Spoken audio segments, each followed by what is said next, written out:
وبعدين يا حماده، انت هتفضل متضايق كده على طول؟ يا اخي اذا كان المحل ده مضايقك بيعه واخلص منه، ده حتى عتبته وحشه كمان. بيعه وحط فلوسه في البنك وريعه تعيش منه مالك. بيه ايه يا سليمان بيه؟ محل محجوز عليه ما اقدرش اتصرف فيه.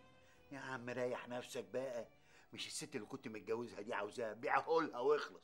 ابيع المحل دي من النصابه دي؟ انا عندي اشحت في الشوارع، ولا ان ابيعه لدي بالذات. طب هتعمل ايه بقى في الشيك اللي هي واخداه عليك؟ نحلها الحلال ساعتها بقى. على رايك ايه ده؟ غريبه، مين اللي جاي لنا دلوقتي؟ مين؟ افتح يا جدو.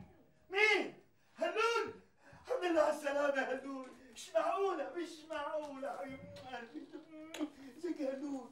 ايه ده؟ جيتوا امتى؟ لسه جايين دلوقتي حالا. اهلا وسهلا، شرفتوا ونورتوا. بابا وماما فين؟ بابا وماما طالعين. اهلا وسهلا، سلمي على انكل حماده. أهلاً حبيبتي، ازيك؟ الحمد لله على السلامه. عن اذنك يا سليمان بيه. اتفضل حضرتك. الله، هو ابوك وامك ما طلعوش ليه لغايه دلوقتي؟ بيعملوا ايه؟ بيطلعوا الشنط. اه حبيبتي قلبي.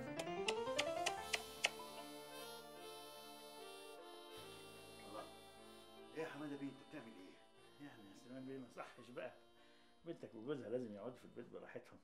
كتر خيرك قوي على الفتره اللي فاتت دي. لا كتر خير ايه، وانت هتروح فين امال؟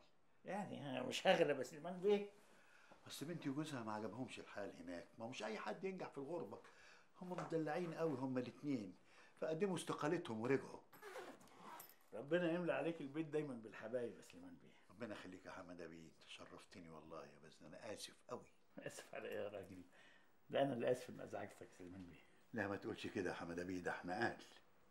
طيب سلام بقى. مع السلامه. انت رايح لماما نونا طبعا؟ اه طبعا طبعا.